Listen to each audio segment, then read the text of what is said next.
Hey everybody, Todd Simon with Quest Home Loan Center and the Simon Loan team. Tuesday Tips with Todd time.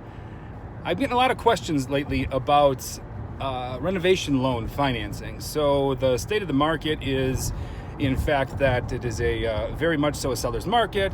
There's high competition on every nice home that's out there.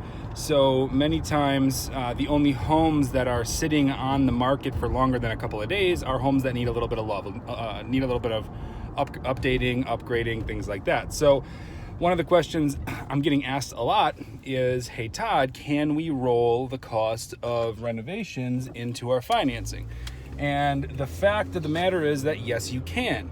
The only thing is, renovation financing is not as easy or as streamlined as a standard loan. It doesn't have to be a difficult process, but there are more cooks in the kitchen, so to speak. So you're bringing a contractor into play. The appraiser needs to appraise the home based on the contractor's scope of work to make sure that the finished product is going to produce a value sufficient enough to support the renovation budget that you want to roll into your loan on top of the sales price. So there's a lot of benefit. There's a lot of drawback to renovation financing. If you have questions about renovation financing, give me a shout. I'd love to walk you through it. But it is an option, and we can get it done for you. Todd Simon, see you next time.